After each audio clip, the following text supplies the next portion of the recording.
You're listening to The Lyndia Grant Show. Think on these things with Lyndia Grant.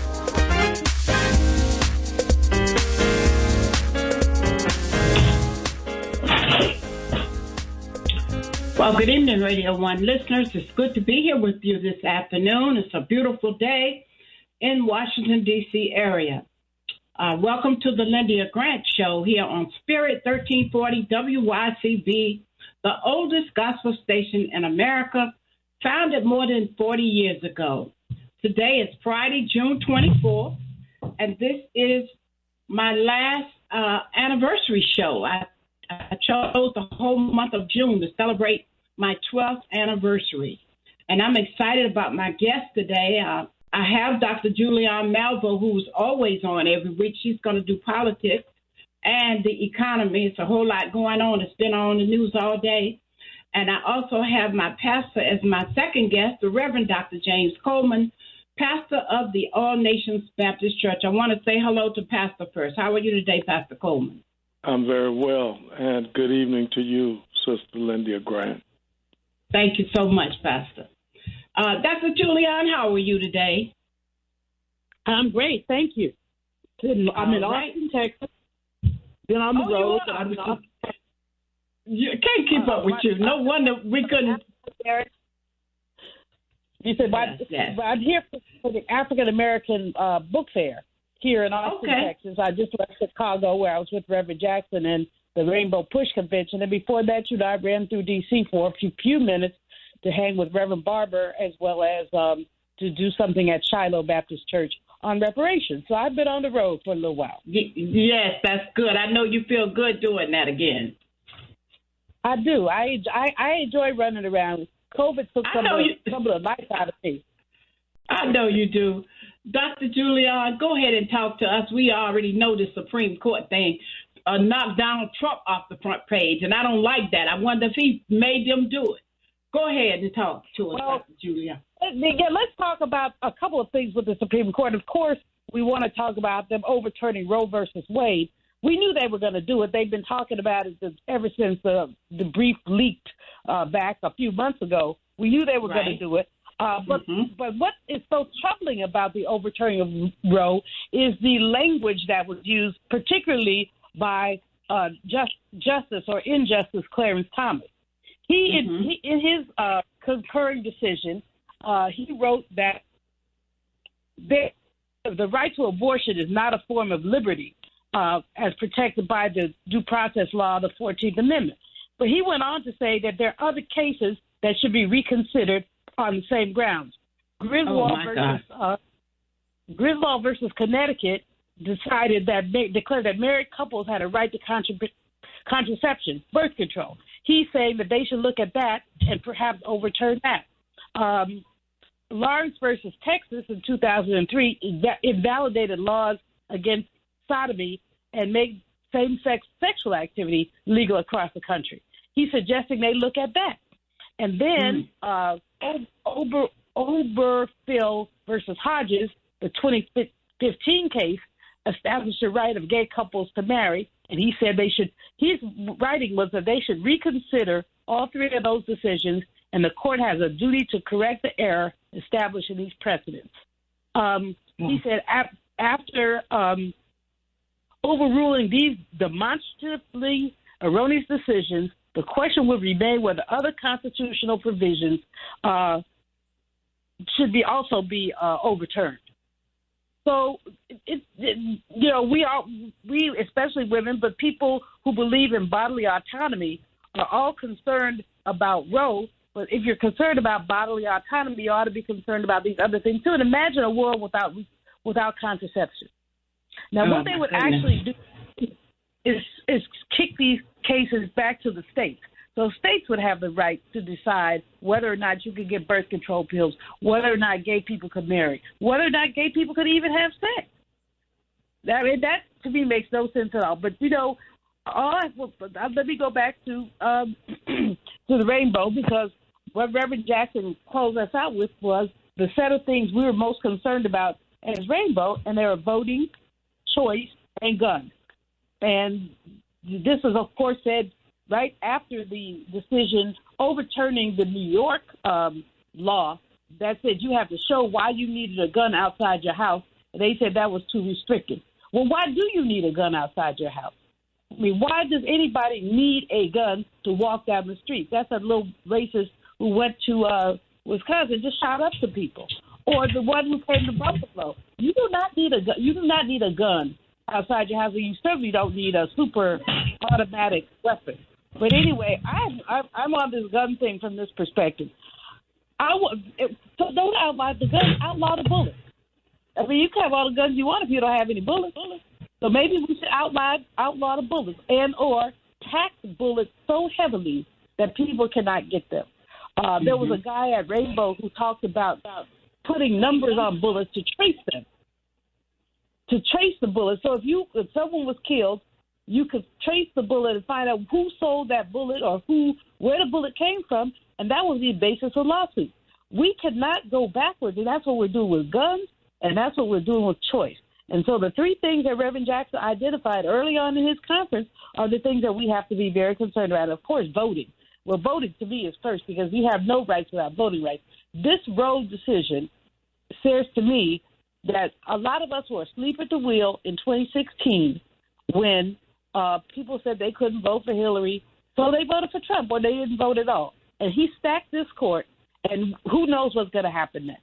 It's really quite frightening. Now, let's go. But here's the good news.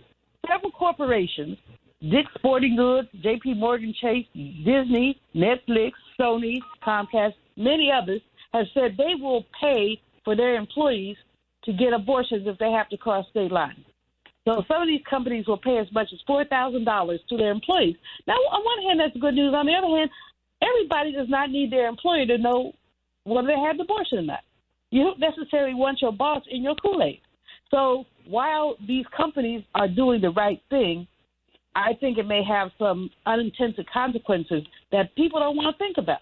So really, I don't know what we can do about this. I hope many states, 13 states are already poised to completely outlaw abortion. 13 states. And who knows how many more. And the Republicans have been, the Republicans play chess and Democrats play checkers. And the difference is you can't put the checkers pieces on the chessboard, you're not going to win. And basically we have to do higher level organizing, thinking, and legislation. That's what we have to do. So now we're moving right along to the January 6th hearing. Girl, like you said, they had the previous president on the ropes because they're proving all kind of things that he did, openly colluding to steal an election when he knew he was wrong. Openly with these white male Republicans, I have to say white male because they're all in, but these white male Republicans who said, one fool even said he would vote for 45 again. But these guys who are in the Justice Department, they refused to cooperate with him. They threatened to resign. And so I give them props for doing the right thing. But I still don't understand how one of them fools could say, but I'll vote for him again. I don't understand. But in any case, we have to give high credit to Liz Cheney, who has been doing a beautiful job, but also to Benny Thompson, Congressman Benny Thompson from Mississippi, who has presided over these hearings and that's done just a great job as well. So these hearings have been mesmerizing. I almost missed one of my Rainbow Conference meetings because I was so glued to the television that I couldn't get on the bus on time to go over to the convention hall. So I was knocked on my door. They said, "Are you coming?" I said, "Give me just one more minute." They said, "No, come now." But it was mesmerizing. Come now. Yeah. But I've been recording it. So if I have something to do, I could still hear it again. There you go. Well, that's Thank you, Dr. Julian. We at 6:10, so I appreciate you. Enjoy Texas. Hey, Lyndia. Thanks. Lyndia. Oh, yeah. Yes, Pastor. May I say hello to Dr. Yes. Mel, listen, she may not remember me, but when I was president of the National Association of Student Affairs Professionals, we selected her to be one of our keynote speakers. And I was her chauffeur to take her to and from. So it's good to hear her voice again. Hello, Dr. Melville. Hello, Brother Pastor. I do remember you. Thank you so much for reminding me, and it's good to hear your voice as well. Thank you. Stay on the case. And do it. All right. Lyndia, take care. All right. Thank you. Bye. All right. You're listening to the Lyndia Grant Show here on Spirit 1340 WYCB. We're going to go to a commercial break, and when we return, we will be talking to my pastor, the Reverend Dr. James Coleman. He's going to continue talking about contemporary issues of the day from a clerical perspective. Back in a moment.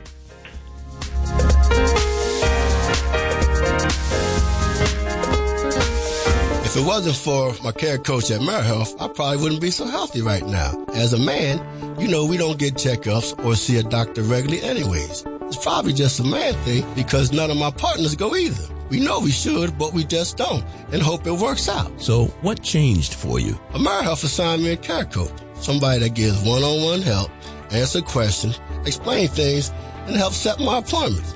She also helped me understand what having high blood pressure really means and ways to manage it so it doesn't kill me. It ain't nothing to play with. If you're a member of AmeriHealth, ask for a care coach. I'm glad I got mine. At AmeriHealth, if you need a care coach, you can have one. Just call us at 1-877-759-6224 to get connected. 1-877-759-6224.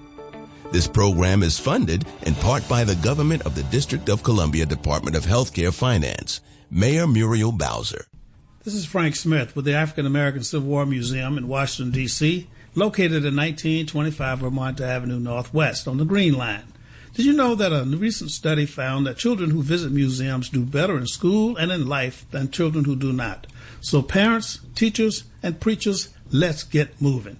I promise you, if you bring your children to the African American Civil War Museum, they will be inspired by the images that they see. They will be impressed by our living history reenactors who are always available, and they will be involved in our scavenger hunt that takes them throughout our exhibit. That's the African American Civil War Museum, 1925 Vermont Avenue. Our hours are 10 to 6:30 on weekdays, 12 to 4 on Saturdays and Sundays. See it. Be inspired. Washington Informer religion columnist Lyndia Grant. Ida B. Wells, born into enslavement, was a journalist and activist. An avid reader, she read through the entire Bible many times. Wells was once asked to leave the ladies' car and sit in the colored train. She refused and train officials pushed her. Ida B. Wells retaliated but was pushed off the train at the next stop. A crowd of whites applauded. She vowed to get even. 3 of her close friends were lynched for opening businesses that cut into profits of whites. Everything changed for Wells. She spoke out internationally against lynching of blacks for the rest of her life. Through her efforts, lynching in America nearly disappeared by the time of her death. An NAACP founder, we salute Ida B. Wells for Women's History Month. Read more in the religion column of the Washington Informer, an award-winning African-American newspaper. We don't report crime or gossip, just positive news. Pick up the Washington Informer or visit us online at washingtoninformer.com. Call 202-561-4100 for more information.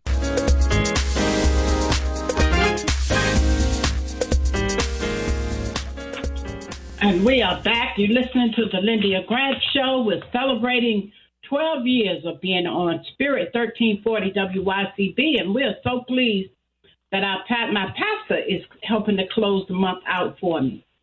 Reverend Dr. James Coleman is the pastor of All Nations Baptist Church. He has been our pastor for 31 years, over 31 years, because we celebrated anniversary in May. And he's also a past president of the Missionary Baptist Ministers Conference of D.C. and vicinity. In fact, he served as president of this group around 10 years ago. Pastor James Coleman is from Chicago, Illinois, and he is a Howard University graduate of the Divinity School. Plus, he has 3 other degrees, including counseling. Dr. Coleman retired from Howard University as Assistant Dean of Housing and Student Affairs. Thank you for being with us today, Pastor. He has served as our pastor for more than 31 years, and we invite you to come out and join us every week. Now, let's go on and talk to you, Pastor, about the contemporary issues of the day. Where would you like to begin? Well, thank you, Sister Lyndia, and congratulations on your number of years of service to our community. Well, thank you. Yeah, Dr. Melville really summarized the problems that we are facing in our times. The question is, what is the role of the church, and is there a clerical response necessary from pastors, clergy leaders, and the church itself? I want to suggest to us, I know I'm going to run out of time, but I want to say that, we live in a worldly society. This is a worldly society, and it's made up of different people who possess different values, opinions, beliefs, and they classify people in different economic status and under political persuasion, racism, and discrimination included. And so what we must do is search for answers to these thorny worldly problems. We must understand the history. We must become students of history and see how we can survive these times of division, times of racial discrimination, times where the minor rule the majority. The majority population of our country has different ideas about policies than the minority who are making the decisions. And I believe that the problem is one of truth. If there's any role that the church can play, it is telling the truth. What is missing in our times is truth.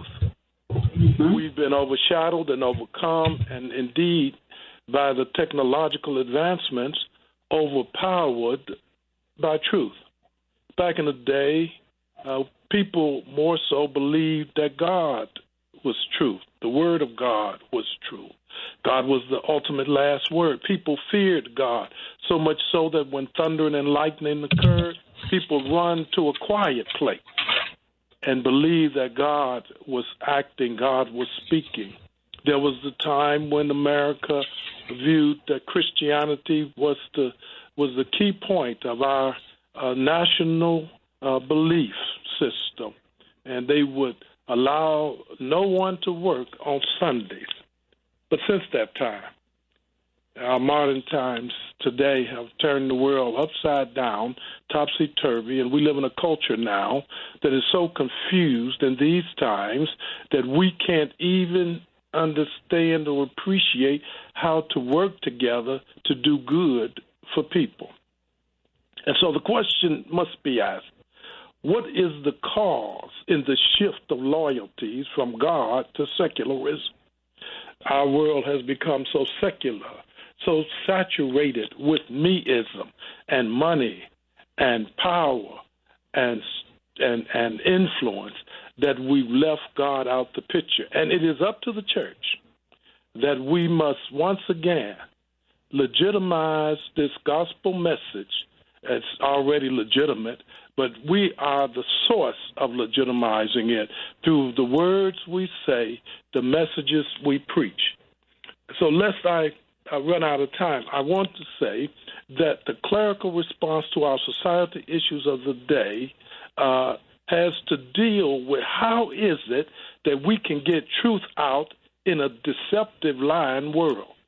A lot of the politics, these hearings, January 6th hearing that they're having, they're trying to find truth. When it comes to voting rights and abortion rights and other rights, people are searching for the truth. Who is for us and who is against us?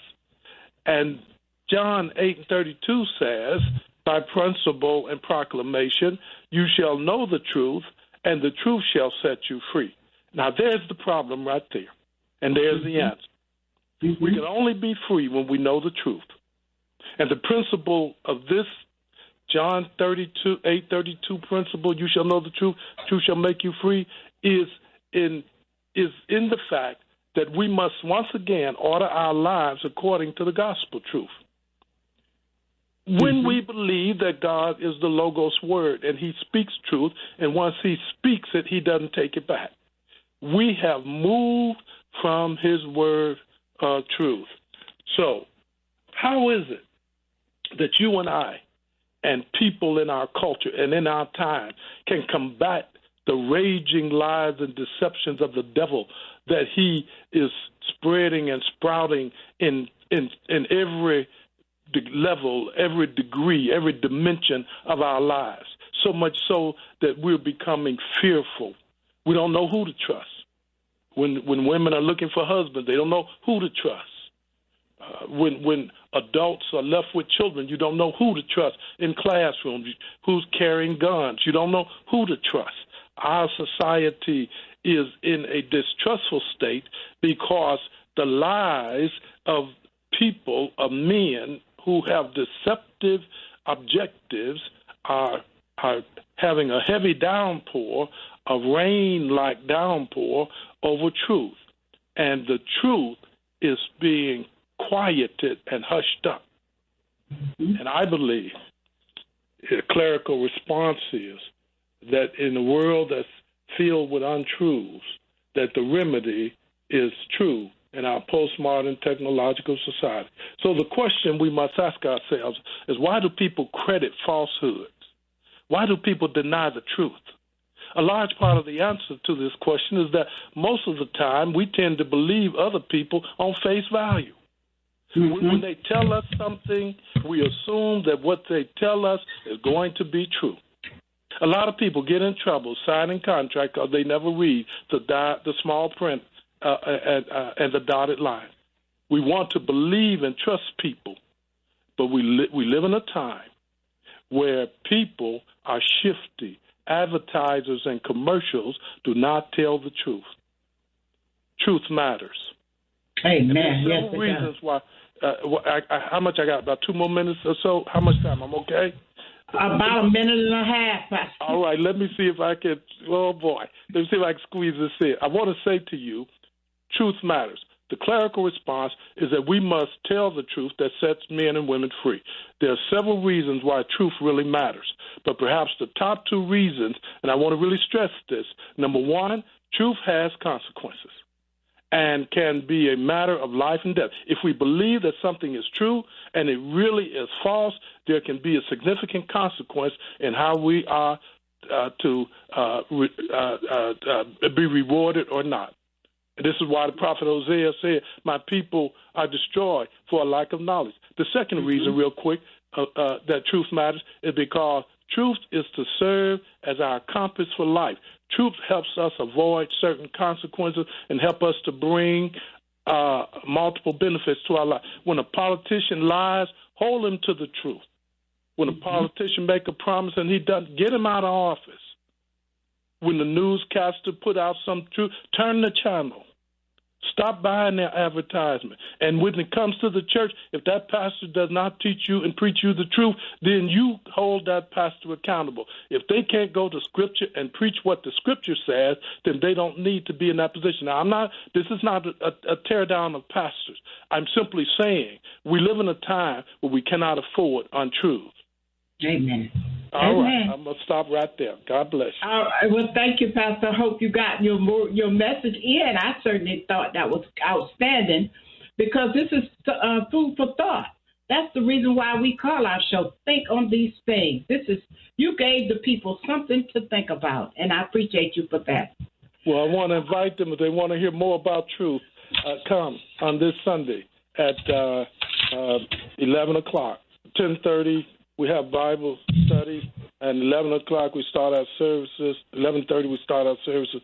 So come on out and join us. All right. Thank you, Sister Grant. I appreciate you. All right. Well, that saved some time because I did have our church announcement, and I want to tell you that Pastor's preaching on part 5 of Do You Really Want to Change? All Nations Baptist Church is located at 2001 North Capitol Street, Northeast, Washington, D.C. Come on out and join us. I also want to announce that Mayor Muriel Bowser and Mayor Sharon Pratt will join a host of other people on this Monday, June 27th, as they do the ribbon cutting at the Lamont Riggs Lillian J. Huff Library, located at 5401 South Dakota Avenue Northeast. Lillian Huff was my friend and mentor for 40 years. I love Miss Huff, and I'm so glad to have been on the committee to help make this library named in her honor. The name won't be on there yet. They're just opening the library. There'll be a naming ceremony a little later. All right, like us on Facebook and follow us on Twitter and Instagram, and read my column in the Washington Informer every week. This week I'm writing about the power of making decisions. All right, that does it for our show this week. Tune in again next week. We'll be back again with another exciting show. Words, thoughts, and deeds have a boomerang effect. So be careful what you send out. Scripture says, my people perish for the lack of knowledge.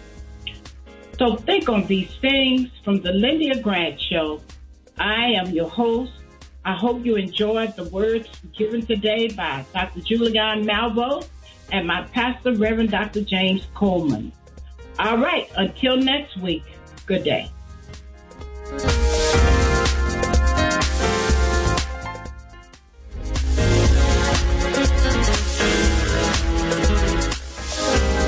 Thank you for listening to the Lyndia Grant Show.